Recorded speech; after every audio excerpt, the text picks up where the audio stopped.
unbelievable. Okay, we are live. Good morning. Here, live. Let's bring me in here. Here, Billy.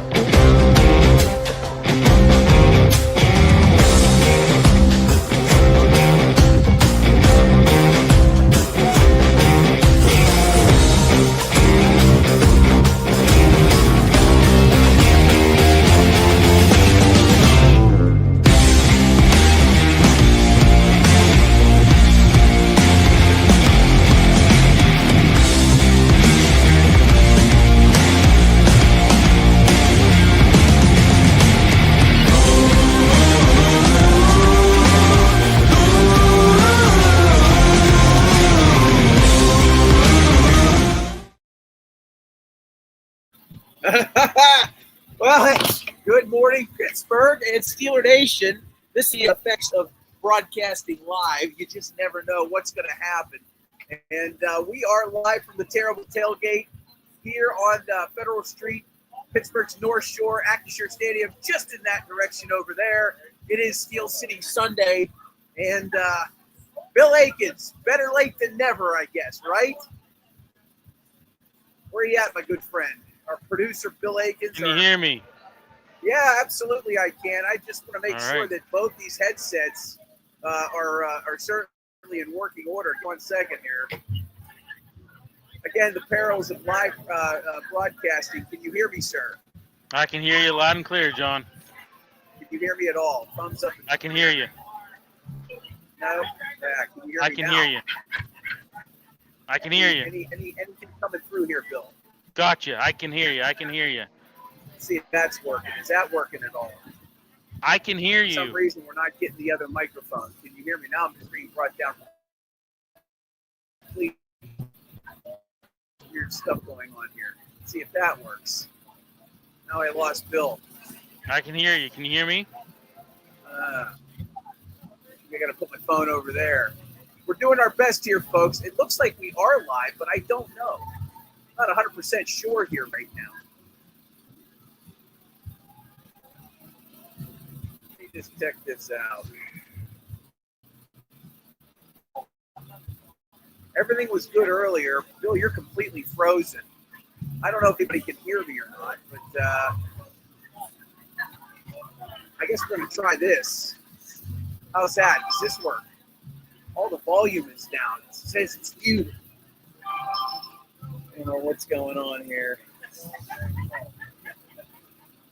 Let's try that again.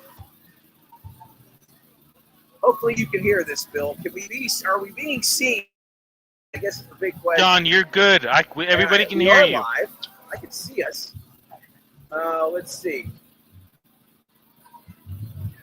All right, Bill, how we doing here, buddy? I was a little concerned about this. Okay, we're getting a thumbs up. You can hear me on this headphone. Okay, I cannot hear you, Bill. You want to Okay, talk you can't hear me? I'd love to hear from you. Can you hear me? Okay, all right. I can't hear a Check word. 1, 2. Oh, there you. Yeah, now I can hear you some. Okay. Yeah, a little bit better. I think it's just a connection. You're good. We can hear you. You've been live and we can hear you clear.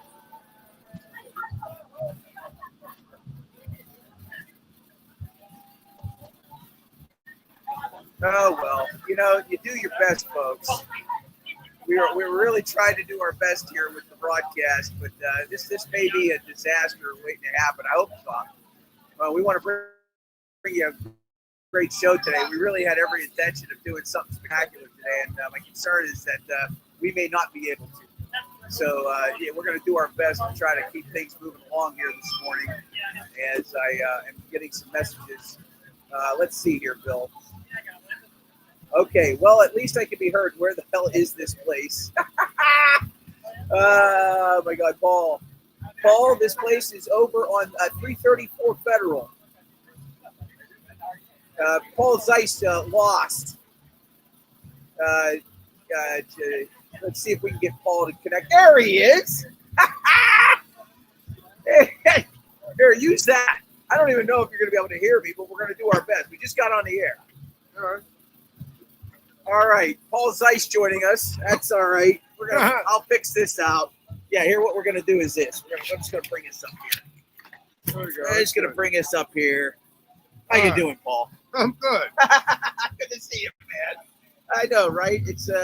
We're live from Federal Street. It's the Terrible Tailgate. They've been hosting this for 5 years now. SteelerNation.com, along with the Terrible Tailgate. They've got all kinds of food and drink down here. They got a DJ, lots of stuff. Paul, good morning. How are you, sir? Good. Now that I found this place, I thought I had no idea where I was going, but I thought I sent you the address. You did, but it's really not an address. Yeah, right. It's just kind of a parking lot. You know, it's so funny is that if you go to Google and put it in, the Terrible Tailgate actually shows up. Oh, yeah? Yeah, and it's got like 5 stars for like all of you. But, you know, that's besides the point. All right, Steelers and Browns. Let's just get into it. I want to talk about a variety of things with you, but let's just talk about this matchup that has become more of a rivalry in the last 6-7 years. It's been very lopsided. Of course, Ben Roethlisberger had a lot to do with that. They've split the season series the last 3 years. Browns come in 1-4, and they're hurting right now. Does that make them really dangerous today? Yeah, I mean, I think the thing about the Browns is they absolutely have to win. I know that they made a quarterback change, I guess, last week. They had the controversy this week with who was going to be the backup. But bottom line is their defense is good. They've been in games. You know, they always have a little extra spice for the Steelers. I mean, I expect the Steelers to win the game. But I don't know that it'll be easy. I don't know that, it's going to be an easy game because I think the Browns' defense is good. They get after the quarterback a lot. Myles Garrett can make life a little bit difficult for Aaron Rodgers. The one good thing about Rodgers is he's pretty good at just throwing the ball away. And so that's really, to me, what he does very, very well. Yeah, he's been very good for them. Certainly, since Ben's departure, best quarterback they've had by far. And I mean, obviously, 4 MVPs, Super Bowl, obviously, Hall of Fame career. He'll be in Canton as soon as he retires. That has certainly been a benefit to them. The offensive line problems that we saw in the first couple of weeks have quietly gotten to the side. The defensive issues that they had the first couple of games quietly have gone to the side.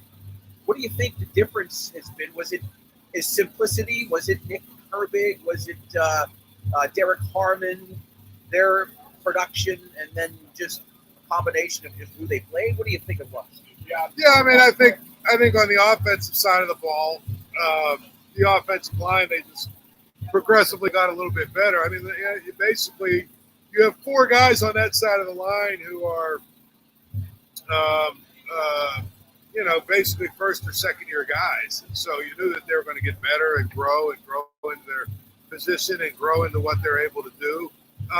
Defensively, I think Derek Harmon is a big piece of it. I think Cam Hayward getting in shape is a big piece of it.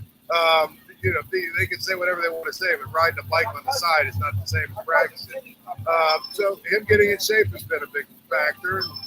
I mean, I think that when you combine those things, T.J. Watt seems to have gotten into, really into game shape and, is playing at a faster, higher level than he was. I just think all those things together, the defense is going to be, better and get better as the season goes on. Yeah, as the season goes on, and of course their schedule right now. I mean, obviously they've got this game Sunday here, and then down the road they get more divisional play. The Ravens are hurting right now. We'll talk about the Baltimore in a little bit. They still have the Chargers to play. They still have Green Bay and Buffalo ahead of them, which are going, and Indianapolis as well. I mean, Indianapolis right now, the playoffs. I hate to even say this in Week 6, but if the playoffs were to start now, they would be number 1. They'd be the number 1 seed. They've had a great start to the season for sure. To be 3-1 right now and in this commanding position early in the early stages of the season is a little bit of a blessing. We are broadcasting live from the Terrible Tailgate, 334 Federal Street. You can come down. They still have tickets available, food and drinks. All you can get into you by noon today. It's down here over on the north side, if you will, by the big parking garage. We'll be here until noon today. We've got tons of guests lined up. Hopefully, we'll be able to hear them. We'll see how this all kind of plays out. We've got people that are down here. We've got opportunity to talk to Todd Haley is going to join us at 10:15 this morning. Todd Haley, former offensive coordinator of both the Steelers and the Browns, former head coach of the Kansas City Chiefs, Upper St. Clair graduate. He's going to be on the show today. We've got guests from Steeler Nation that will hopefully make their way over here at some point. We might be able to get Doug Hodges and Trey Essex over here, former Steelers. They're here at the Terrible Tailgate today. So we hope to have all of that for you in the next few hours. We got Bill Akins at our NPL Richland location today.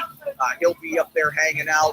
And, of course, we're going to just try to bring it to you here. Real quickly, I want to talk about one of our great sponsors, Arch Masonry and Restoration. If you're a brick mason or block mason, if you're a concrete finisher, if you're just a construction laborer looking for a jump start career, Arch Masonry is looking for you. They are hiring. At this time of year, other companies are slowing down. Arch is just ramping up, and they're looking for professionals. And if you don't have any experience and you want to get a jump start in your career, Arch has programs that can accelerate that for you.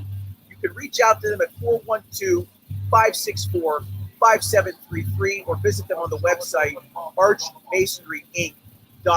Arch Masonry and Restoration, a proud sponsor of Steel City Sunday. Again, broadcasting live from the Terrible Tailgate here on Federal Street. John Phillips, we got Paul Zeiss from the Pittsburgh Post-Gazette sitting next to us.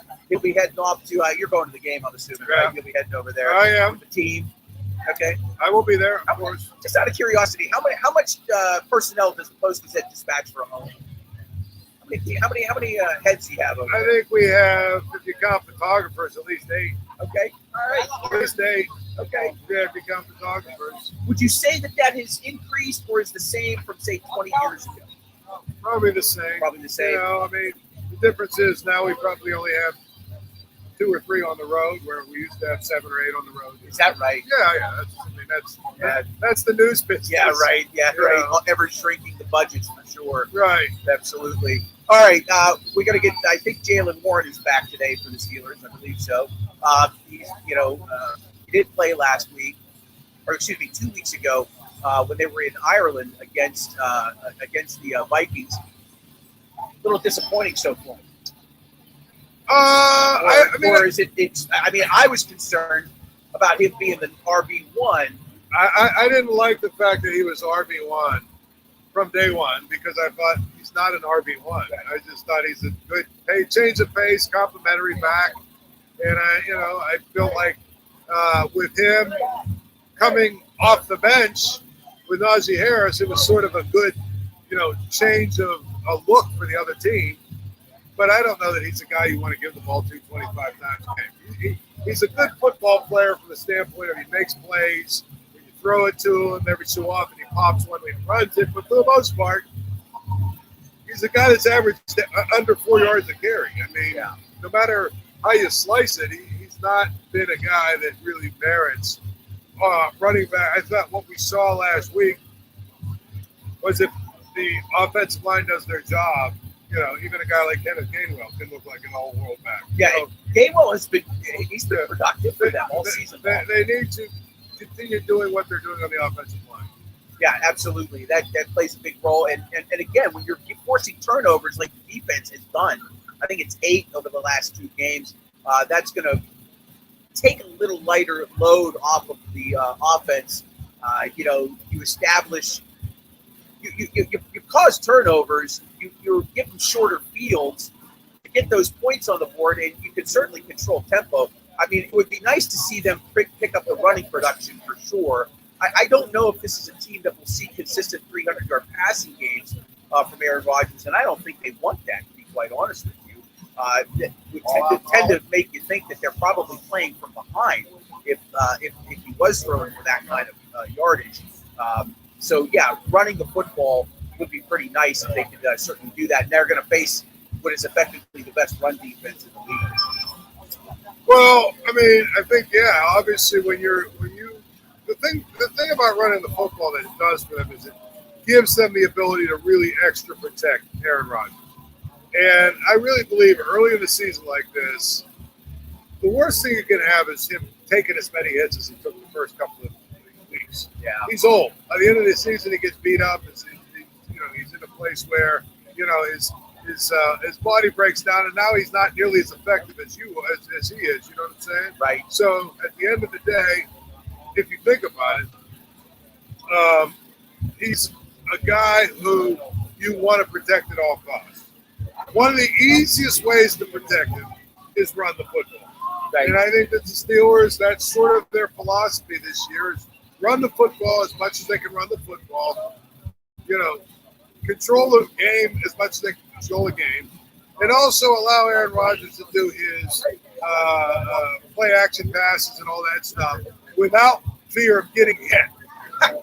You know what I'm saying? Like he got hit a lot the first few, 2, 3, 4 weeks. He got hit a lot. So they've got to protect him, and protecting him is running the football.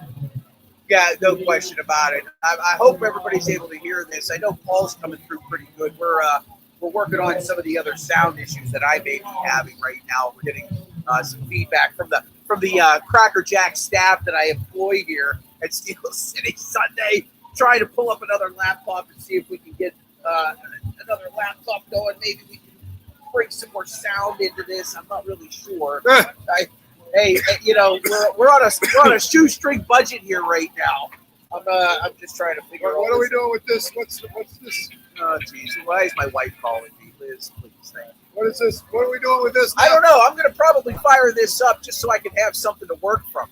I usually work with 2 laptops. Normally I'm broadcasting off of this thing, but it doesn't want to connect to my phone. This phone that's new was not connecting to anything. So I had to run and get my old phone, hotspot the old phone to the new phone, and now I'm connected here. You see what I'm saying? Like, we work the problems, and we're problem solvers. And unfortunately, when you're broadcasting live and you're, pretty much on your own, you have to kind of figure these things out. Nonetheless, I will digress. Myles Garrett, he's had an okay season. Got 4 sacks, nothing real spectacular. Obviously, they have struggled on the offensive side of the football, and that's put a lot of pressure on their defense. How big do you think he'll step up today? I know this is probably his Super Bowl, right? I mean, what do you think? I mean, in terms of with him, production, even though they don't play against each other, so to say, with him there is always this little rivalry he has with T.J. Watt. Who's the best defensive player in the AFC? Who's the best, pass rusher? Who's the best, guy for defensive player of the year? And so playing against the Steelers, and then of course there's the whole Mason Rudolph incident from a few years ago. I mean, at the end of the day, it is really kind of one of those things where, yes, because the Browns never actually win anything and never actually play in games that matter, this is his Super Bowl for sure. Yeah.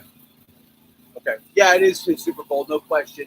I don't think that I'd like to think that, this game brings out the best in everybody in the division. When you're playing only 6 in the NFL, the better players tend to play up a little bit more. And I know that, with them limping in here at 1-4, he is specifically would like to have a big game. They have not won a regular season game since 2003, right? That was how long ago?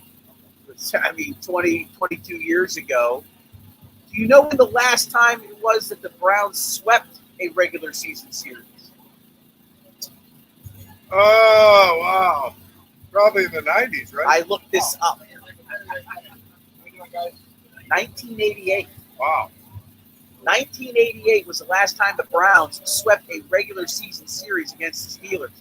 I was a freshman in college at Edinburgh. That's 37 years. Yeah.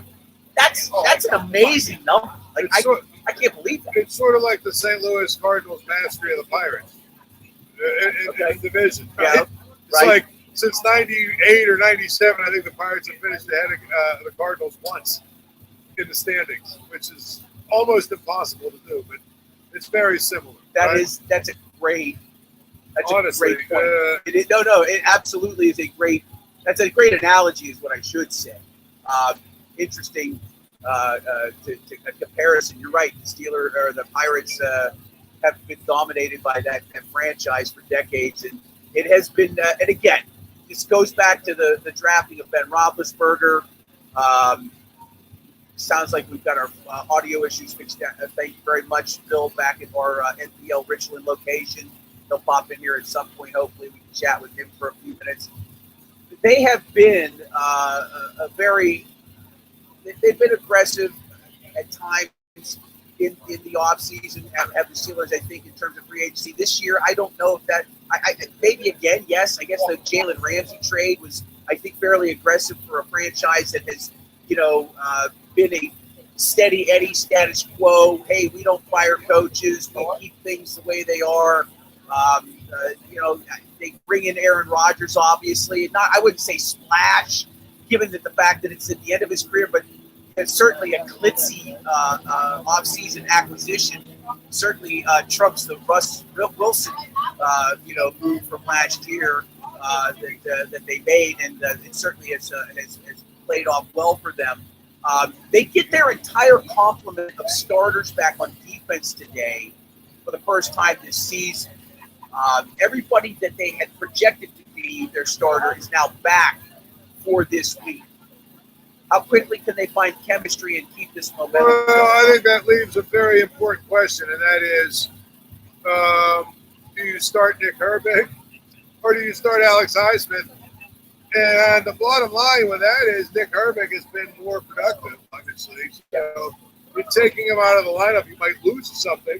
By the same token, you might be in a situation where you gain something because now you can have both guys fresh. So that's a question that you have to ask. Jalen Ramsey has a hamstring injury. You never know about that. Maybe he gets out there, he runs around, and it's cool out here, and you know what I mean? Right. He can't loosen it up. Maybe he's unlimited. Maybe he's able to play, But I think that now that they're healthy, and that's the thing about the Steelers, they got their bye week really early. Yeah, actually, because they had so many injuries, it probably was at the right time. Now, my question is, with their age, are they going to be begging for a bye week about, week 13 or 14? That's the question. But, I mean, they're healthy, they're rested, they're ready to go. There's no reason in the world why this game should be closed today, but it will. Watch. Make it close. So no question. I mean, I think, again, looking at this spot, and we'll certainly talk a little bit about picks and plays here in a little bit. But these are these weird spots where you look at that line, it's 5.5, and the concern is that number too big? Is it just right, or is Vegas trying to lure somebody in? They're obviously trying to create action on both sides because they take the juice and they're happy. But you wouldn't know anything about that. No, not.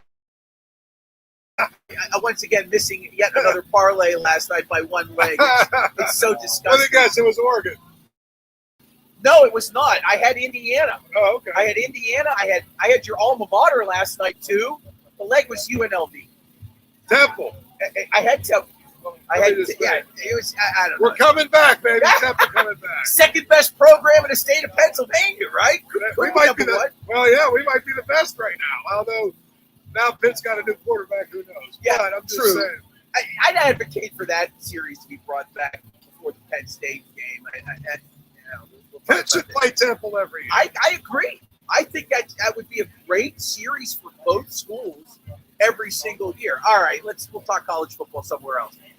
Live at the Terrible Tailgate, John Phillips, Paul Zeiss from the Pittsburgh Post-Gazette. We're outside the Terrible Tailgate here. You can still come down 334 Federal Street. They've got food, they've got drinks, they've got a DJ, lots of action down here. It's very popular. Got Doug Hodges and Trey Essex, former Steelers, are here signing autographs and taking pictures. We hope to be joined by Justin McGonigal, the owner of SteelerNation.com. A little bit later on, Kevin Adams, who you can find on X, is very engaging. He's got a podcast called Steel Here, STEL Here. He does that with Barstool Sports' Jerry the Kid. Jersey Jerry is a big Steelers guy. You can find them on YouTube. at Steel here. We'll hope to have some of them come over a little bit later on and chat with us as well.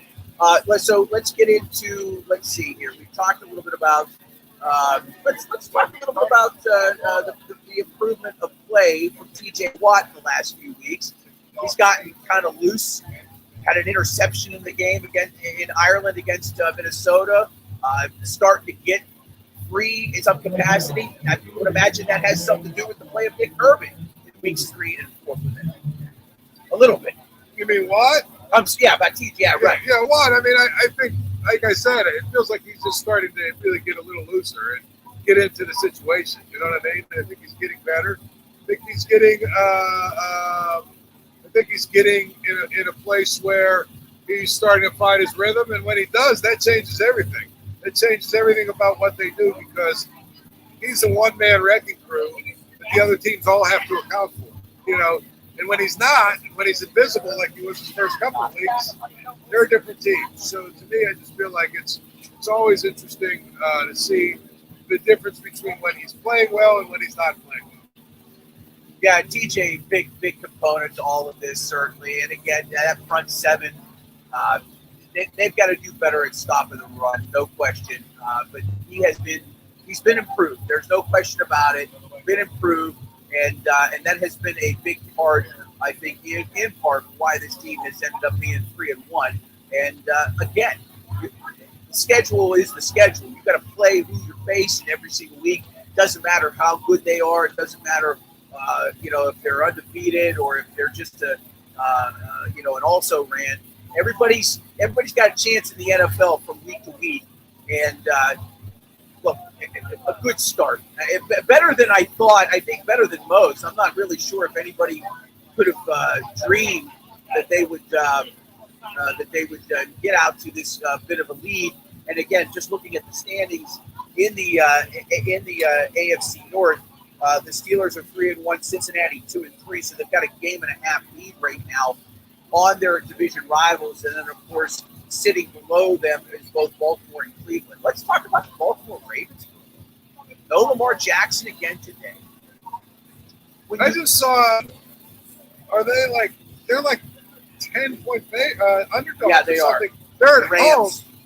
I just saw they're like somewhere in the neighborhood of 10-point underdogs. It's 7 from the papers. Seven, yeah. 7 from the papers this morning. If I pop on the FanDuel account and just take a peek there, and FanDuel, if you're listening, we could use you as a sponsor, by the way. You're welcome to call us and put some money up. As I look at the NFL lines here, maybe it's 7.5. It is 7.5. Yeah, 7.5. And then we've got a game in Europe right now that's underway. The Jets lead Denver 3-0, by the way. So that's something to pay attention to. I'll tell you what, it feels like this is the week that's make or break for the Ravens. I agree. If they don't win this week, it's over. I mean, they've got to find a way. And the thing about it is, against the Rams, who are really good, defensively. They've got Matthew Stafford. They're actually a good team, but they're also the kind of team that's like a lot of these NFL teams. They're just kind of flawed. And this is the kind of spot where everybody's going to say, well, they're going to kill the Ravens. Cooper Rush, give me a break. I don't know. I feel like the Ravens are going to – I put it this way. It's not going to be like last week where the Ravens were a complete no-show. Right. I think they'll be the team. And the thing about it for the Steelers is this. If you think about it, the Steelers already have a one-game lead over everybody else in the division, right? Actually, 2 over the Ravens, I think, and 3 over the Browns. The Bengals are lost. Now, I mean, how do you spell desperation? Signing Joe Flacco and hoping that he can help your season, okay? Right. That's the end for them. He might improve them, though. He might improve them, but Jake come on. Browning? I mean, he's got great – well, I mean, again, yes. Over Jake Browning, which, by the way, usually Jake Browning takes like 2 weeks where he's really good. Right. Then he remembers he's Jake Browning. I mean, he just remembered from day one that he's Jake Browning. But my point is, you've got basically Joe Flacco trying to save the season. Okay? Right. So get rid of them. The Ravens, I'm telling you, today is make or break. They go to 1-5, that locker room is done. Maybe Lamar Jackson comes back, but guess what? Their defense still gives up 50 points a game. Yeah. So they're done. The Browns are the Browns. I mean, at this point, there's a lot of football left. A lot can happen, yada, yada. But wouldn't it be an incredible disappointment if the Steelers failed to capitalize on this and win the division? Really extend their lead at this point. win the division. Yeah. Oh no, absolutely. Get a home game. Win the division. Yeah. I mean, that's, wasn't talked about at the beginning of the year. I can tell you that. Of course, if the Steelers luck, they'll win their division, right? They'll be the number, say, three seed, right? And the 6th seed will be the Chiefs. Jeez. Well, anyway, yeah, that would be a bad. Let's cross that bridge when we get there. Live from the Terrible Tailgate, John Phillips, Paul Zeiss, and the Pittsburgh Post-Gazette. It is Steel City Sunday. We want to thank North Park Lounge, Richland, and the Hilltop Event Center for sponsoring our broadcasts every week. We got Bill Aikens back in our studios, or at least back at the restaurant, running things for us here. We've got a bunch of guests that are still scheduled to come and join us this morning through the course of the morning. Just trying to check out and see how we're looking on all the different socials this morning, and getting ourselves out there with some of the broadcasts. We are broadcasting live on YouTube, Facebook, X, Instagram here real soon, and TikTok. You can find us anywhere on the social media sites at Steel City Sunday. Please join us if you dare. Okay. Can I give just a tiny shout out? Yeah. I don't shout out whoever you want. I just want to give a shout out. So, okay. Yesterday, I got out of the hospital. I was in the hospital, and I'm here. How about that? I'm a gamer. But I was at Allegheny General in Wexford. Okay. And I just tell you, that is the most incredible hospital I've ever been to. Like, when you're in a hospital, you want people who want to take care of you. Right. Between the nurses, the assistants, the doctors, the people that check me in, the social workers, every single person I ran into was pleasant and helpful. What an incredible experience. It's like, no offense, hopefully I never go back. But I just wanted to, I had to get that off my chest. Like, I've had really bad experiences in hospitals. Yeah, right. Yeah. They did an incredible job of taking care of me. So, to make sure that I could get here for this morning. All right. You're feeling better. Okay, that's fine. That's fine. I've actually experienced Allegheny Health Network up there, age in Wexford, with our families. We moved back from South Carolina. We live right up the street, so that's good to hear. Yeah, they're good people. Tremendous. Yeah, no, great. So I just wanted to throw that out. Absolutely, no problem. Great job to the staff. Yeah, no, hey, you still have the tag right now. Oh, I forgot. I got to take it off. I forgot to cut it off. I didn't even notice it. So there you go. So we got to help. I waited 9 years to start working with you. I can't lose you now. I mean, what are we even talking about here? Meanwhile, I'm like a train wreck. Drink anything I want, eat everything I want. My health is like relatively fine. It's the weirdest thing. I don't even know. I'm sure it's all going to collapse on me at one point. You look good. How about that? I look well. Yeah, I look better, but it could be a lot worse for sure. Okay, so we've talked a little bit about the Browns. Let's talk about Mr. Harbaugh. And John Harbaugh here, he has got this mirror career with Mike Tomlin. Like in the last few years, the Tomlin issue has kind of come to the national stage, right? What's wrong with Coach Tomlin? Why can't they win? Why can't they win a playoff game? Why are they always in the middle of the pack when it comes to finishing a season? He won early in his career, but he can't do it now. Same thing applies in Baltimore, does it not? They need to fire John Harbaugh. I've said that before. First of all, you got Lamar Jackson in his prime. And the bottom line is there's something missing with that team every single year. They're talented, but they just don't know how to win games when they need to win games. And they lose games in the most incredible fashion. And he's got this weird thing where it's like 17 games in the last 5 or 6 years that he's lost when he's had a lead in the fourth quarter. You're a running team. A running team with defense. Right. How do you not close games? Yeah. It's because they're just not. I'm telling you, that team doesn't have a hard edge like it used to. And maybe it's part of it is the personnel is a little different. They don't have a Ray Lewis and the Suggs and those guys. Oh, yeah. I get it. But they don't have – they're a soft team. Yeah, and to me, he's been there. It's like Andy Reid in Philadelphia. They knew it ran its course. Right. And guess what? They got rid of him. And I'll talk about it the same thing with Tomlin here. He doesn't win a playoff game this year. They just lost me for a minute, but that's all right. That's okay. The same thing with Tomlin here. Like, if you don't win a playoff game this year, it's run its course. Right. Go I agree. find a new coach. And for all the people that say, what would Waldo do? Harbaugh's been a good coach. I would say this. They fired a guy that won a Super Bowl, hired Harbaugh, and won a Super Bowl. The Eagles have fired like 16 guys that have won Super Bowls over the last 8 years, right? No, and they've been okay. The Eagles got rid of Andy Reid. He went to what? 7? I think he went to 6 NFC title games in the Super Bowl. They fired him. They were okay. He went to the Chiefs, and the Chiefs, have been okay. I mean, it happened. Tony Dungy built the Buccaneers into something that was really pretty competitive. Right. But they were like, he's not going to get us over the top. They go, fire him, get Gruden. It's okay. Yeah. Then he goes to Indianapolis, wins the Super Bowl there. So, okay, Bill, how you doing this morning? I'm good. Can you hear me, guys? Here, hang on a second. We're live down here at the Terrible Tailgate, and I am trying to add another laptop here to see if this helps. Can you hear me? Let's see. Pull this one in. Try and put this over here. Yeah, of course, this one doesn't have all of that. I don't. We're just we're not winging it. We're just trying to figure things out. Does that help at all? Yeah, it seems like it's fine. Seems like it's good. Can you even hear me? Or you just hear me because I'm sitting next to you? I hear you because I'm sitting next to you. Okay, that's fine.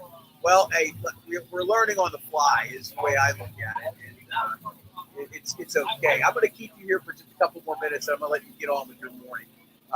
Because you got bigger fish to fry here than some internet talk show about the Steelers.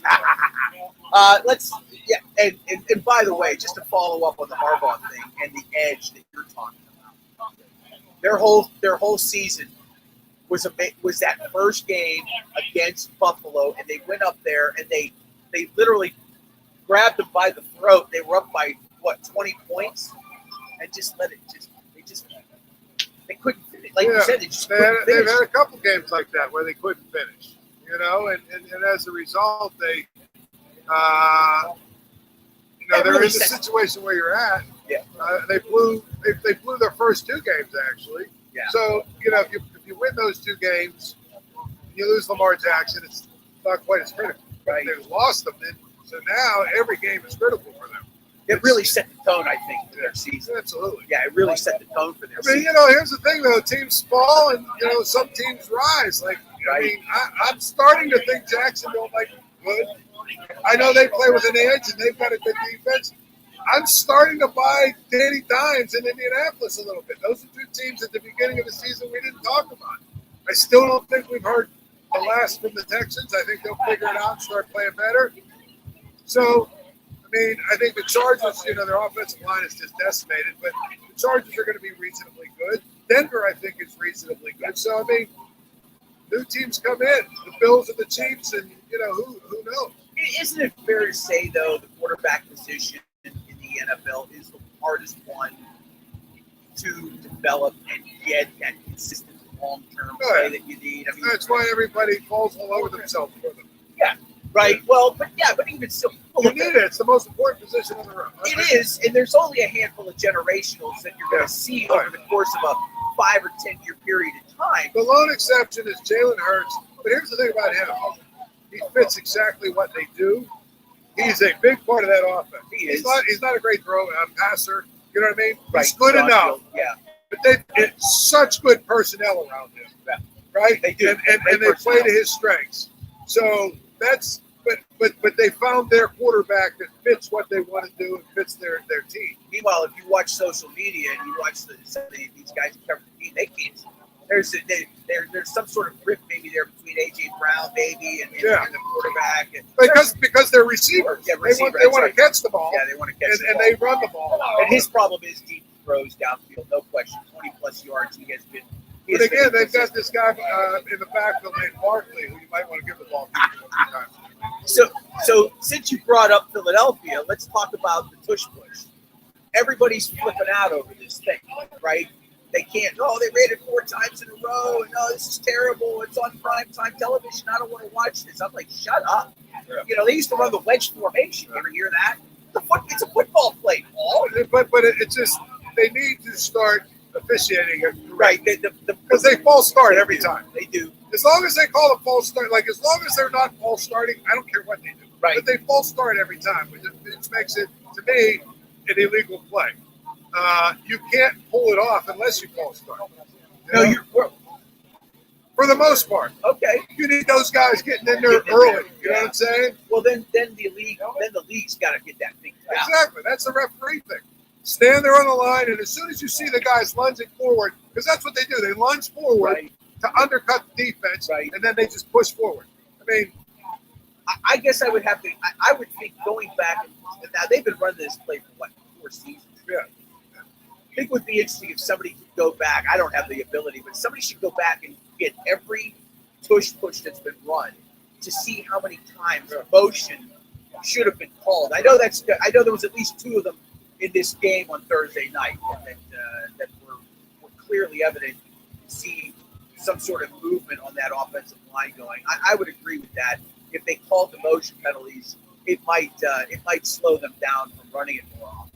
I thought the wrinkle they put in Tampa Bay, however, was clever. Did you see that? Yeah. Where they pitched to Barkley and walked into the end. Yeah. So that was pretty good here. Okay, a couple more minutes with Paul Zeiss. We'll let him get on his way. Prediction for today, Paul. What do you think? I think the Steelers win. I don't think it'll be a blowout, though. I think it'll be closer than you think. I mean, I can easily see it being like a 23 to 20, 23 to 23, 24 to 20 kind of game. Where the Browns hang in there. The Steelers control the game for the most part, but they can't ever really put the Browns away. Yeah, they can't do it. Okay, so that's where I put that. And then I think at that point, Steelers. I mean, I expect the Rams to beat Baltimore. Yeah. I expect the Bengals to lose, even though they got Joe Flacco. And at that point, I think we're talking about the Steelers just starting to run away and hide. Yeah, they're going to Green Bay, right? They're in Green Bay at 4:25 today.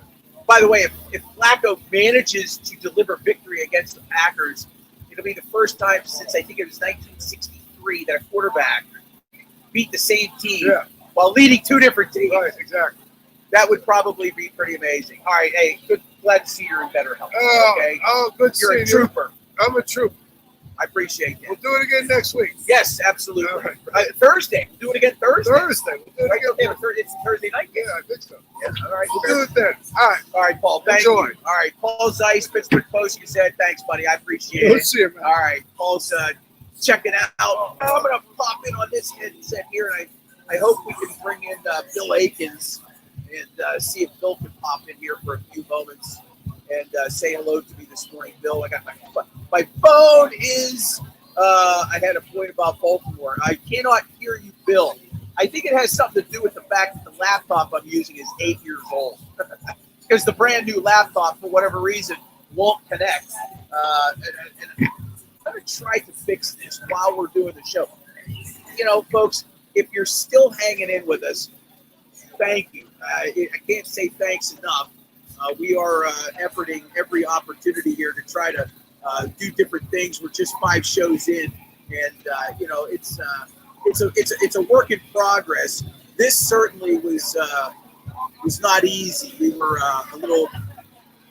we weren't sure how this was going to work out today. I'm trying to connect to a new phone or a new laptop here that's really brand new and has the capacity to do what I need it to do. We'll see if it connects. I don't know. I'm hoping it does. Live on the internet, John Phillips here at the Terrible Tailgate. It is Steel City Sunday. We are broadcasting live from Federal Street. If you want to stop on down, you can. I am just, I just don't understand how I can buy a brand new laptop for $20.45 and it cannot just connect. It's the craziest thing. I can't even explain it. All right, we'll be getting some guests in here real soon. We'll start in our 10 o'clock hour. We've got a litany of guests that we'll hopefully have here for you in just a little bit. I wanted to let Paul go a little early just because of the fact that he's got a slightly bigger commitment than this show with those duties, and the fact that he was in the hospital and said nothing, speaks to his character. That guy's a true. I've had the pleasure of knowing Paul for over 20 years, worked with him for 6 at the band. It's just a solid human being. And when you align yourselves with good people like that, hopefully good things can happen. So as we are broadcasting live from the Terrible Tailgate, Todd Haley's going to be joining us in just a little bit. What time do you want me to hit the 10 a.m. if you want? All right, we're going to try to get Todd Haley in here and see if we can get him connected with us. I'm hoping that this works out. I don't know. I don't know why a brand new laptop does not wish to connect. Let's see. I'm trying to get this thing fired up here. Let's see if we get this thing all connected. I don't know. Access connect. It's not working. It's such a disappointment. You put so much effort into something and it just does not. Well, it does say it's connected. All right, let's see. I would like to be on my Gmail if I can. No, of course not. All right. It's a total fabrication, folks. These laptops and technology just simply do not want to work with you. I swear, I want to make this work in the worst way, but I just can't. I don't know. All right. Well, if you're still hanging in here with us, thank you very much. It's terrible that we are experiencing these problems, but yes. So we'll have Todd Haley about 10 a.m. this morning. And, you got a comment that came in. Trying to get to this and see if I can...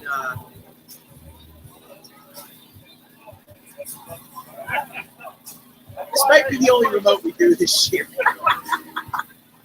It's certainly the only remote we may do from outside. It has been challenging, to say the least. And I don't know why, but I really want to make this work. I want to make this work in such a bad way I can almost taste it. Let's see if this connects.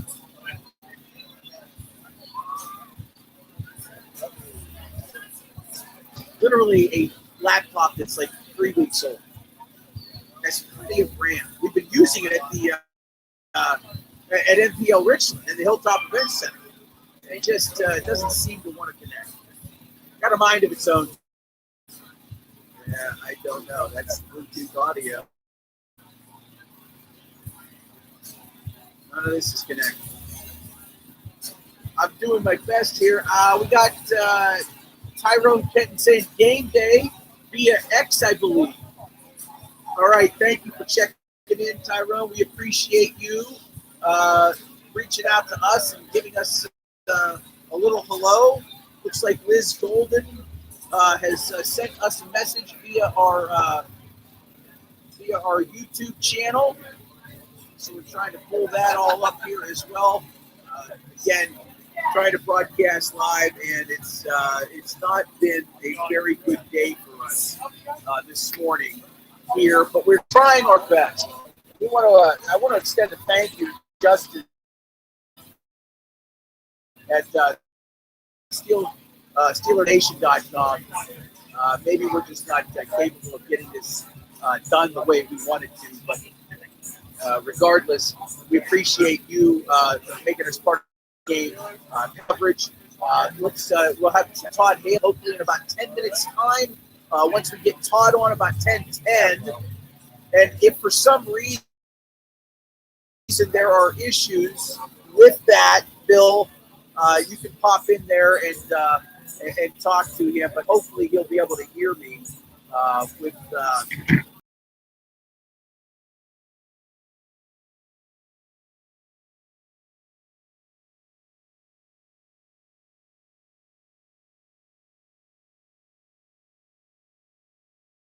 Myself personally, I want this to go extremely well, and for some reason it's just not. And so that was yesterday's. Let's see if it gets. Let's do this. It's probably not going to load up. It's going to take a little while to load that up. Anyhow, Todd Haley in about 10 minutes. I pray this works.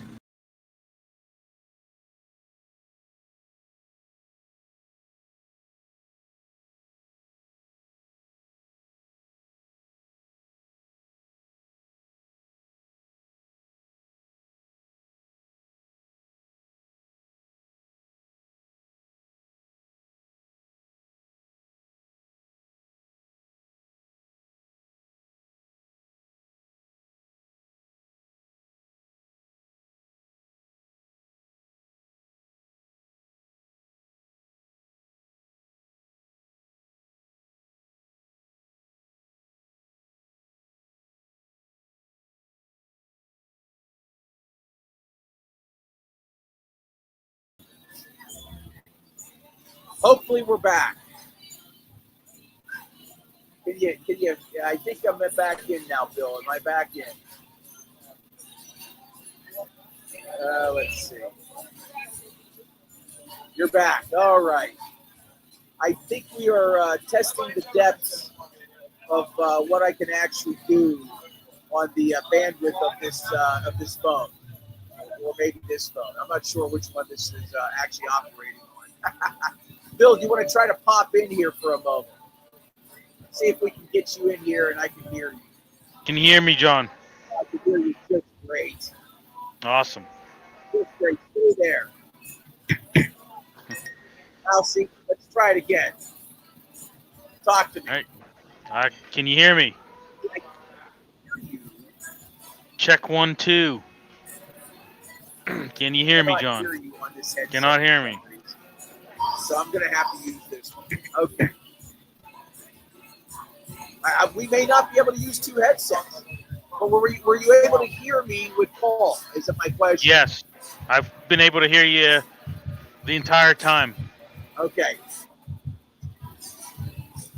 So. Okay. Yeah, the bandwidth, I guess, on the phone it's really being tested. I hope with Todd Haley we can make out what he has to say. Hopefully he'll be able to hear us. I don't want to waste the man's time. It may be a situation where, we have to bring him in next week. Either way, he's it's nice to have somebody say yes to a show of this nature. And we're having the issues that we are, but I guess we got it off the ground, right? Yeah, we're good. We got it off the ground. We'll know better next time to either bring some sort of stronger Wi-Fi hotspot, or we just won't be doing remotes. It was a bold move, Cotton. I don't think it played out well for us. But hey, it is what it is. Did you have something you wanted to say? No, I mean, I had a few things I wanted to say when Paul was on, but I know we were having technical difficulties. But no, I mean, I think this game comes down to a few things. I think you got to contain Myles Garrett because he's consistently in recent past disrupted the Steelers' offense. And I think you've got to establish a run game. I think that's key because I think if you can control the line of scrimmage and open up the play action, that's just you're gonna be able to do some things against this Browns defense. It was interesting. The Browns ranked 28th in short passes. So I think you really need to do that, a lot of that. And, we know Aaron Rodgers is pretty good at that. He's got like the quickest release right now in the NFL. So I think you got to utilize that. And I think you've got to contain. I think you got to contain this Quinshon Judkins. That's another guy I'm very a little bit worried about. I mean, because let's face it, the Steelers have had some issues defending the run this year, and he's been pretty good for the Browns. I would pretty much say he's been the focal point for the Browns. So.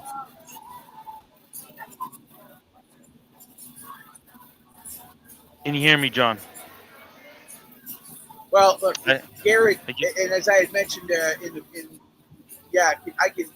It's fading in and out, buddy. Okay. Yeah, you're fading in and out. We may lose this year. This may not happen. We're going to give it the old college try. We're going to continue to keep trying here as best we can.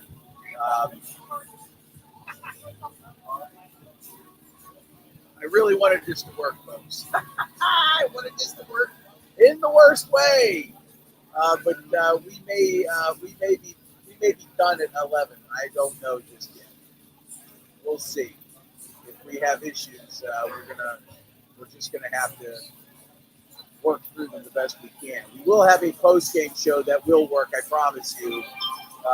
Todd Haley is backstage. Bring Todd in. Let's see if we can connect with him. I'm hoping that he can. Former Steelers offensive coordinator, Browns offensive coordinator, former head coach of the Kansas City Chiefs. I'm crossing my fingers this is going to work. Devices are not connected with him.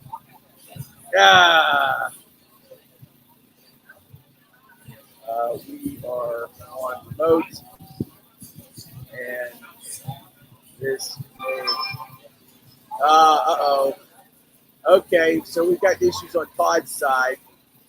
Okay, hopefully we can get connected with Todd Haley and get him on here in just a few minutes. We are live from the Terrible Tailgate. It is Steel City Sunday. I'm John Phillips, broadcasting from Federal Street. Really wanted the best intentions for today. I really, really did. I was really hoping that this was going to work out well, but technology sucks.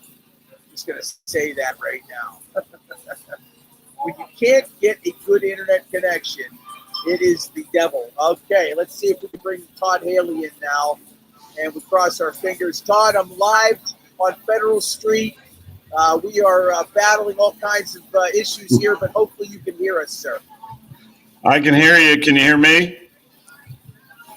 I see Todd. Oh, I can't, Todd. How you doing this morning? I'm doing great. What's the problem down there in the Berg? How are things in Delaware? How's the beach this morning? We got a nor'easter, not pretty. I don't think we're going to. Hey, okay, so, look, first of all, the fact that we were able to bring you on here, and if the connection we have does not work out, we'll get you hopefully at another time, but I'm very excited that you were willing to come on and do this for us. We appreciate it because it's rare that you get a chance to talk to somebody who was a coordinator in the league for as long as you were and a head coach with Kansas City, and not to mention the fact that you work for both teams that are playing today. I want to start off with the tush push. You and I were texting a little bit last night. You hate the play. Can you, or you're not, you don't like the play. Can you talk to me about why you're not a fan of the tush push? Well, first of all, because everybody's got to be politically correct. I have no problem with the fact that the Eagles have executed it better than anybody else. Okay, so we'll start there. But I think it's unofficiatable, if that's a word. We see it week in and week out. Your close quarters, everybody appears to be offsides. Then there's a false start. It looks like rugby to me. I don't know. It's not a fair play. The defense isn't allowed to do similar things. Field goal block teams aren't allowed to do similar things, push players from behind.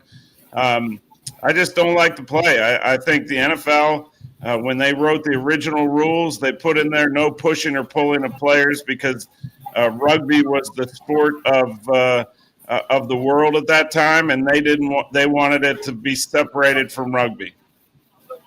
Okay, logical, right? Like, and that's why your perspective, as somebody who's coached in the league for a long time, is going to be different from a fan's perspective. And I certainly have worked in my fair share of sports media here in town and across the country over the years. That's fair. That's a fair assessment. There was a push to ban the play this past offseason. It failed. Is it smarter to then look at rules for this particular play and try to amend something, or is it either it's got to be allowed or it just can't be run? Is there a gray area there that should be explored? Because I don't think the play should be allowed. I will say that the motion that the line is creating first should be called, and I know that's been a bone of contention, and that's a fair argument. Is there a way to modify how you rule that play, or is it either run it or it's not allowed? Well, if you're going to have the play, I would amend the ability to sky cam it, whatever you want to call it, that above view, because, again, the guys are hunkered down in there so tight. I understand the officials' plight. And, I'm not a huge fan of officials, but they have a very tough job. And, if they come up to the line fast, they're using cadence. There's a lot of moving parts going on. So if you're going to have the play, I would say, hey, make this a play that we can look at. Where is the virtual measurement on these type of plays? We see it pop up here and there, and then all of a sudden on these where it looks close, maybe not a first down, maybe a first down, we don't see that aspect. So I'm confused about that. I'm also confused. I thought going into this year we were gonna be more mindful of blowing the whistle at a proper time, and now we're talking about when a runner is downfield, and is forward progress stopped? Is it not stopped? Sometimes we're getting a quick whistle. Sometimes we're letting the play go. I mean, it's just there's a lot of inconsistency on both aspects of the ability to be able to push and pull players offensively that are bothersome, at least to me. I mean, at each week in and week out, I'm like, where's the whistle? Where isn't the whistle? I mean, it's there's a lot of things going on within a change that was made 15 years ago that nobody exploited until here in the last few years, that has now become a problem, in my opinion. We're talking with Todd Haley, former head coach of the Kansas City Chiefs, offensive coordinator for both the Steelers and Browns. Let's dive into today's game. The Steelers came into the season, issues on the offensive line, fairly evident the first 2 weeks. Then they get some players that defensively changed. Nick Herbig took over when Alex Highsmith got hurt. You had Derek Harmon, the number 1 draft pick from Oregon, finally come back from injury. And the defense starts forcing turnovers, and it allows the offense to find some more rhythm. Now, they did have a very strong output against the Jets in week 1, but the Jets have certainly struggled as a franchise, and certainly have not been very good as of late. But what are your thoughts on this team's offense the first 4 weeks under Aaron Rodgers? They have struggled to run the ball, but they are 3-1, and they've done enough to win so far. Yeah, and that's what this early part of the year is now. I mean, it's, with the lack of that extra preseason game, the lack of some of the contact and padded practices you can have, we're seeing September kind of being that get things in order time of the period, even though every game's very, very critical. So the good thing is the Steelers are 3-1. The other good thing is I think the Kenneth Gainwell has with the game he had in Ireland, I thought was tremendous. I just haven't felt from the start that this could just be Jalen Warren as a bell cow type of Le'Veon Bell guy. He's going to need some support. I like that They gave the ball to Caleb Johnson a few times in that game. That's a good sign. So I think between the three of them, if they can stay dedicated, stay committed to the run game, it's going to do nothing but help. It's going to help those guys up front. We're seeing Aaron Rodgers under center more.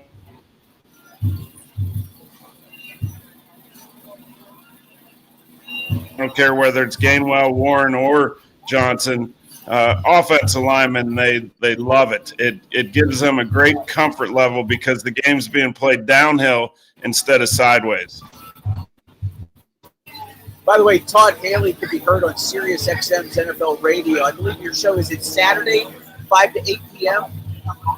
Yeah, Saturday was Zig a bunch, and Fridays 7 to 10 a.m. How do you like the transition from coaching to doing some media? How are you enjoying that? I've really enjoyed it. I had a great run in the NFL. Put in a lot of work and hours and had a lot of fun. But now I'm getting into as Chuck Noll would say, moving on with my life's work, and it's fun to be the critiquer as opposed to being the one critiqued all the time. Nobody ever critiqued you, Todd. Don't even try to say that. Todd, I'm just curious. How do coaches? I'd ask how you handle that, but nowadays, like when I started 30 years ago in the business, it was radio, it was a couple newspapers, and you had some TV. Now, if you have this, you can be a critic, and social media does not help. How did you handle that? How was that? Obviously, it's different for everybody, but how did you handle the criticism that you would face? Well, I was blessed to be raised by the great Dick Haley, my father. Had a big impact on the Steelers during his time as a player and as a personnel guy, and I tell the story all the time. I mean, back then when I was growing up, you lived in the Pittsburgh Press, the Post-Gazette. You're in the back stats section looking at what happened with the Penguins, the Pirates, the Steelers, whatever it was. And then all of a sudden the Steelers season would start and the paper would stop coming. And I'd be like, Mom, where's the paper? And she'd be like, Dad said no papers. We're not going to be affected by the outside noise. So I took that truly to heart. And a lot of people say it, I didn't see that, I didn't hear that, I didn't read that, but I committed myself to, within a season, to just stay away from paying attention to, a lot of that outside noise and did my best to try to keep the players and other coaches in the same mindset.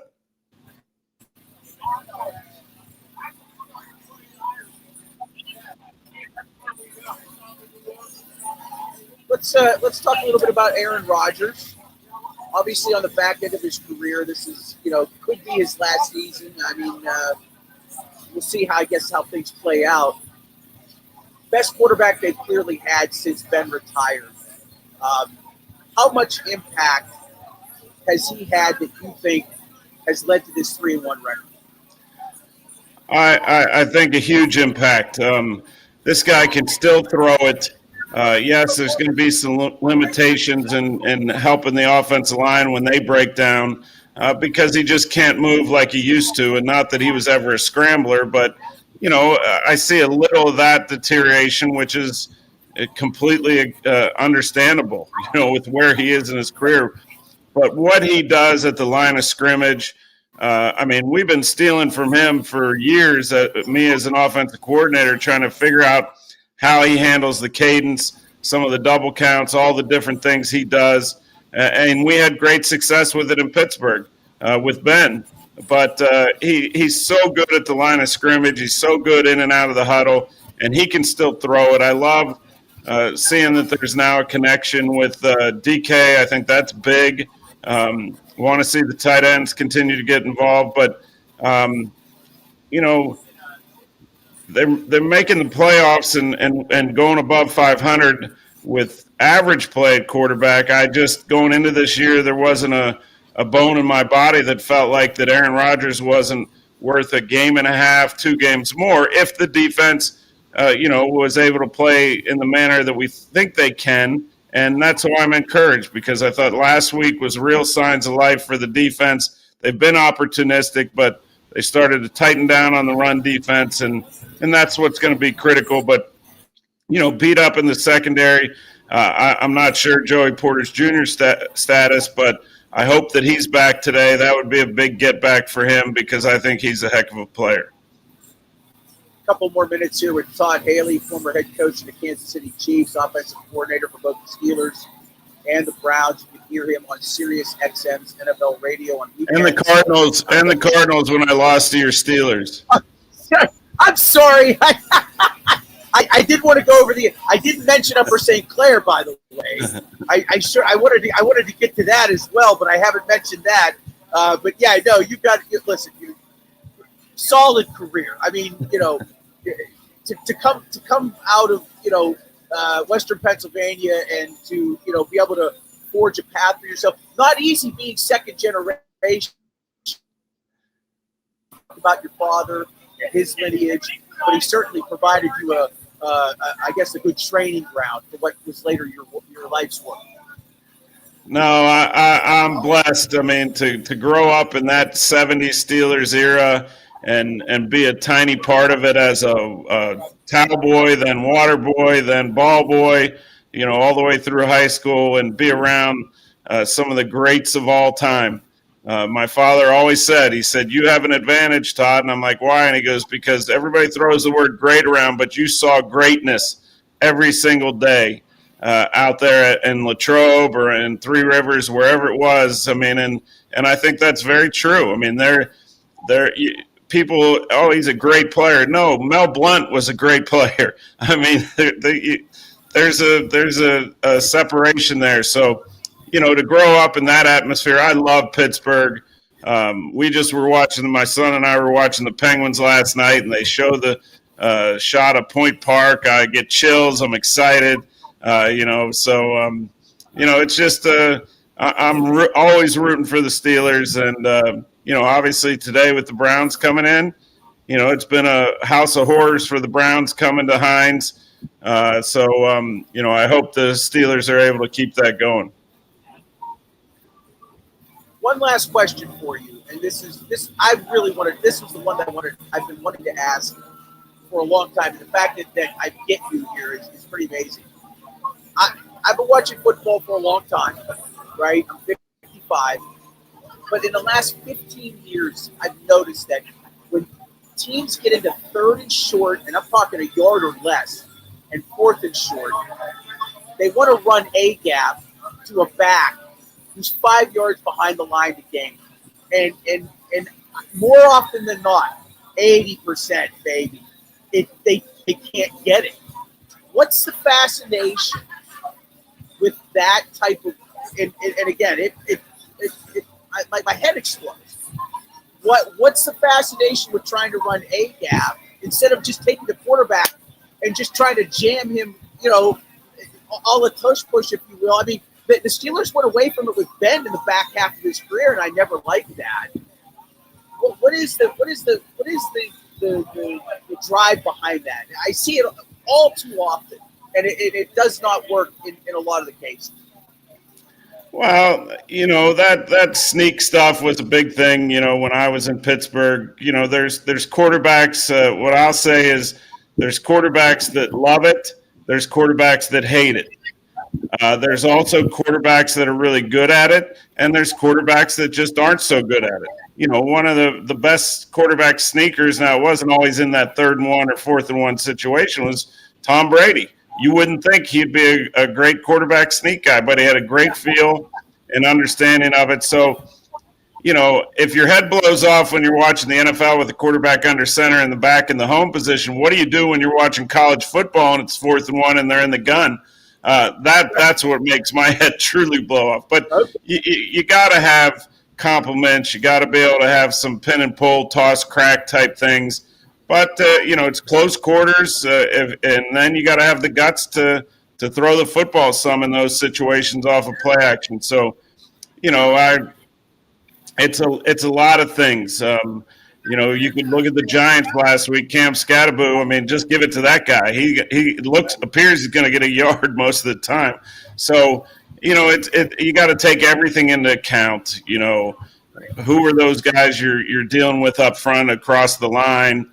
Who do you have in the backfield? What's your quarterback look like? What's his desire when it comes to wanting to get into that mush? And it's a scary place to be as a quarterback when people are taking shots at your head. Dwayne via YouTube says he misses you, Coach. Hey, I can't thank you enough for doing this for us. It means a great deal to have somebody like you on the show. Continued success at Sirius XM, and give it to Zig a little bit for me when you get a chance. He's a solid. I worked with him 30 years ago in Las Vegas. It was good to reconnect with him and be able to work with him again a little bit. He'll do a hit here in another half hour, but we appreciate you giving us your time. It's most appreciated. No, tell Zig I said hi. We did 3 hours last night, so I said please don't come on early because I knew he was coming on here. But no, he's great, and I appreciate you having me and anytime. All right, thank you, Todd Haley. He got a resume so long I've forgotten half of it. Head coach in Kansas City, offensive coordinator for the Steelers and Browns, joining us here on Steel City Sunday live from the Terrible Tailgate. We are here on Federal Street on the North Shore, and we'll be joined in a few minutes by Steeler Nation lead writer Anthony Halkeas. He's going to be popping on with us here. We're going to get Todd off the broadcast here in just a moment and hopefully have Anthony joining us here in just a few minutes. All right, the rain has kind of stopped. It is gray out and kind of ugly, but, we're making things work. I'm not going to lie. There was a few moments where I thought I'm quitting. I'm going to just tear it down and just get out of here. But we're fighting through things. And we're doing okay as far as I'm concerned. Hey, this show has growing pains. We are broadcasting live from the Terrible Tailgate. You can still get down here, 334 Federal Street, right behind the old Allegheny parking garage, or in front of it, I should say, right here on Federal Street. One ticket gets you in, drinks, food, music. Ex-Steelers are here. We got Duck Hodges. We have Trey Essex here. Lots of activity all throughout the course of the morning. This will wrap up around noontime, but you can certainly stop by and say hi if you want.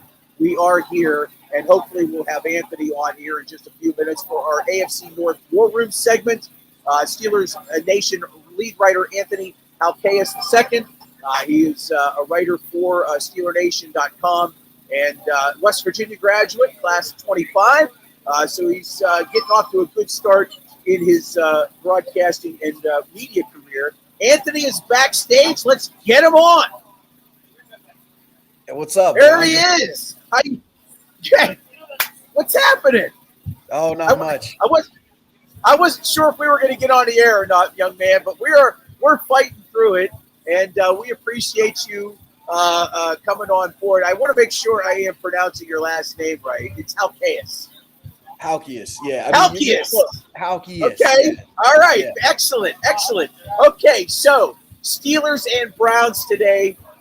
Boy, I go back to this, the 70s when the rivalry was just so hot. In the 80s, they were just trading haymakers with one another, in and out for decades. And then they lose the franchise in 96, I believe was the last season. And then they get the franchise back 3 years later. And since then, it's just been mostly lopsided. During the Ben Roethlisberger era, no question it was lopsided. But Kevin Adams, who does the Steel Here pod and, of course, is a big part of the Terrible Tailgate, mentioned on his podcast, hey, the last 6-7 seasons have been fairly competitive, and especially the last 3 since Ben has retired, they've split the season series.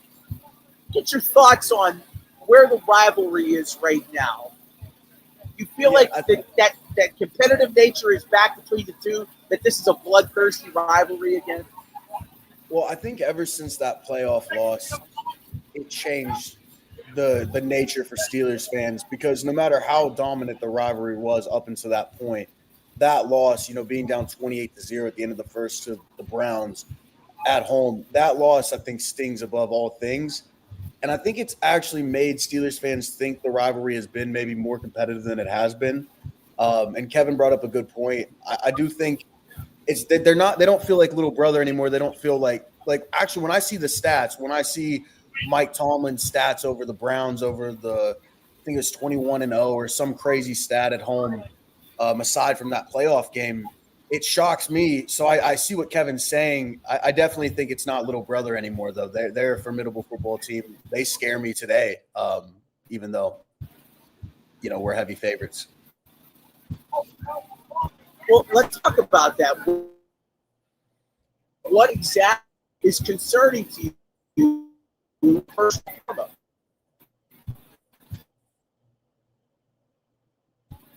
You said what's concerning? Are you there? I think. All right. Yeah, I I'm here. lose you. Are you there? No, I'm right here. You asked what was concerning? What concerns you first and foremost about the game? What concerns you most about today's game? Well, I just think, dude, you look at the offensive line matchup, and we're gonna need Broderick Jones to slow down Myles Garrett, and just the whole Browns defensive line as a whole scares me. So that's the big matchup for me. Also, Quinshon Judkins has been playing really well, and the Steelers have not been able to stop the run. That scares me as well. Those are two areas I'm really concerned. And then the tight ends, Harold Fannin Jr. and David Njoku, both have kind of had some quiet starts to the year, but the Steelers haven't been able to stop the tight end position. That scares me as well.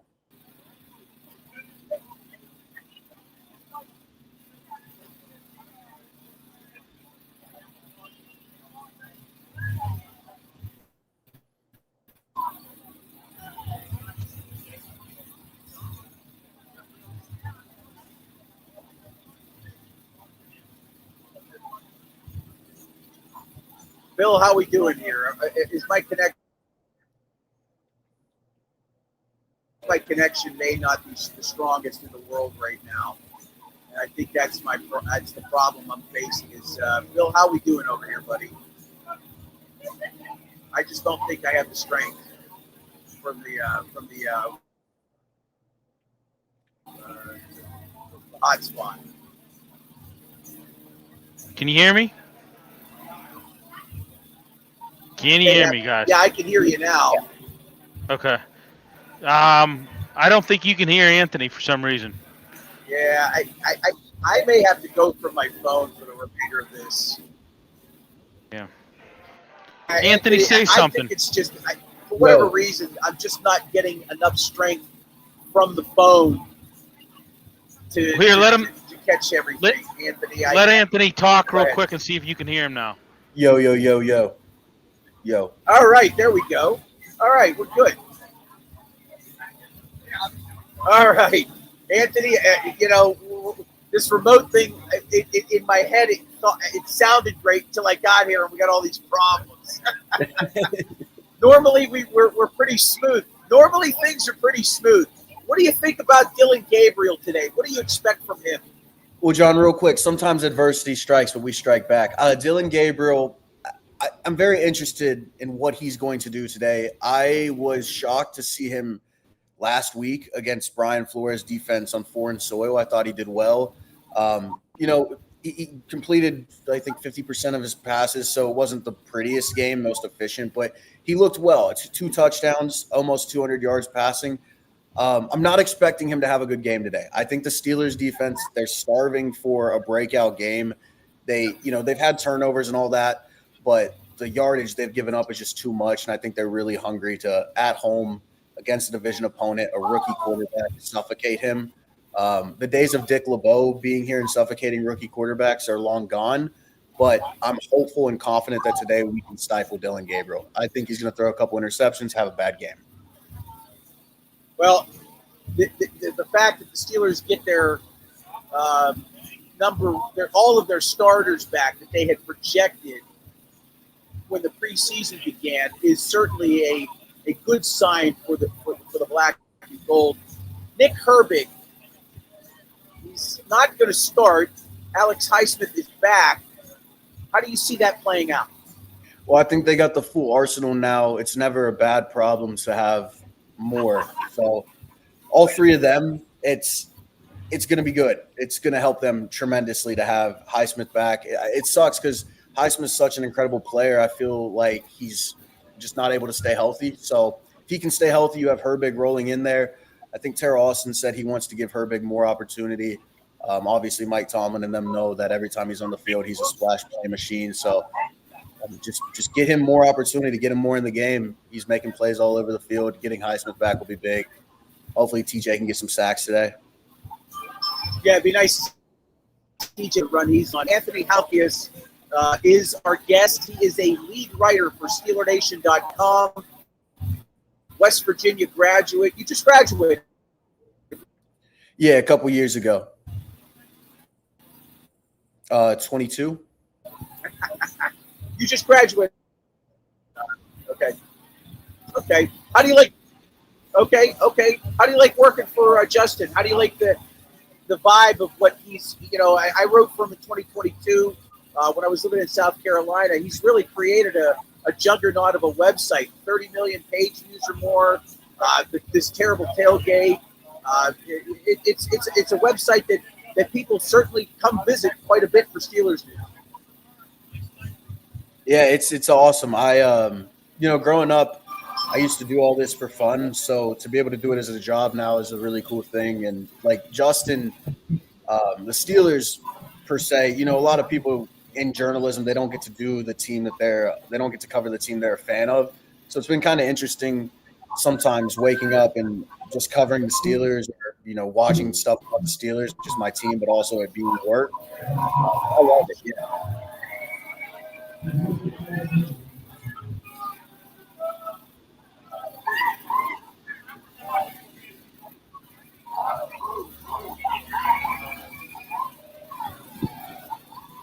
Okay, apparently All we right. lost. Listen, young man, I think you've done a great job. I hope we can bring you back when we're actually at the studio, I say at the studio, when we're at the restaurant next week. I'm going to let you go. You've done yeoman's work for me. I can't thank you enough.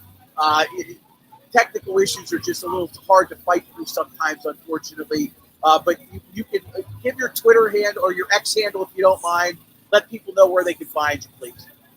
Yeah, follow me on X at Anthony G. Halkias. I'll follow you back, talk some Steelers ball. Appreciate y'all. Thank you, John, for having me on.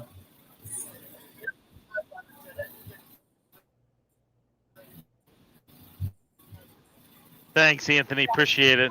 Yeah, for sure. Your man, guys. Anthony. Thank you very much. Anthony Halkias joining us from SteelerNation.com. We'll bring him back again. I don't know how much. Yeah, no, absolutely. I want you to come back. I was very happy to have you on. Thank you for coming on. We're really struggling down here. I want to continue to keep fighting through this, but we may end this early. I don't know. I want to stay here until the bitter end. It's 10:42.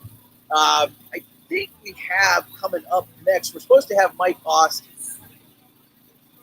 We'll see how this plays out. It may just be a situation where we're done at 11 o'clock, and we'll try to bring Jack Johnson on next week or on Thursday. We'll see about maybe bringing him on Thursday. But I think, Bill, we're going to probably wrap up here in the next 10, 15 minutes. I want to put Cup through this, but I just think we might have bit off a little more than we can shoot. Might have bit off a little bit more than we can shoot. In fact, if Mike's in there, just let him know. Just let him know we're going to probably cut this short. Okay, yeah, he's not backstage yet. But I just don't think we can technically. We're just not. We don't have the bandwidth here.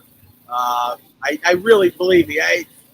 This was a real roll of the dice, and this laptop that I have, that I was really expecting to work, just doesn't want to work. It's been working for weeks at North Park Lounge, Richland.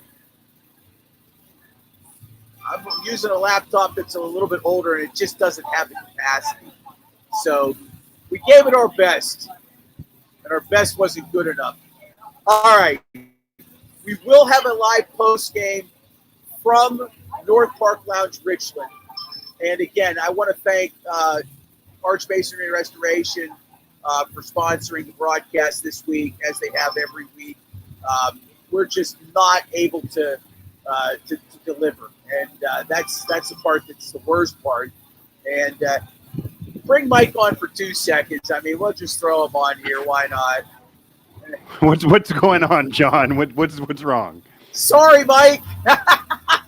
I see and hear you. Is the stream not working? I hate technology. I just hate technology. I mean, you know, I buy a brand new this thing. Hey, Hewlett Packard, you suck. Okay. I mean, this thing it won't connect to any of my phones. It will not connect to any of my phones. So I'm using like an 8-year-old to StreamYard the show from. I might need to get you, and it's an investment, but I might need to get you into the Mac revolution. I might need to get you into the Mac revolution and get a MacBook or something. But I see and hear you now, and I did see and hear you a little bit with others. I don't know if we're good. I've been buying Macs for years, but I wanted something with some more. I hear that. Yeah. Yeah. I want to keep doing this, Mike. I appreciate it. We'll get you on the air. We'll get you on the air next week. We'll get Mike on next week. All right, we're going to wrap up. Scrapping it? All right, you're scrapping Billy, I'm going to wrap it up from over here. Mike, I'm sorry. Folks, I'm sorry. We tried. It's just terrible. Yeah. Was it like this with Was it like this with the others? I only saw bits and pieces. Okay. Post-game show. Okay. I don't think he can hear you, Mike. Immediately. Gotcha. Follow. I only saw bits and pieces. I don't know if it was like this with the others, but yeah, we're fighting a losing battle here, Bill. We're fighting a losing battle. I'm good. I'm winning my battle. It. I'm calling the ball here. You might have to switch. We'll maybe put him there. Post game, John Petco. All right. Well, you're welcome to stay on the air if you want. Maybe I can get to you by noon, but I'm done. I really wanted to keep going on, but it's not plausible. All right, folks, we did our best. We'll see you in the post-game show. See ya.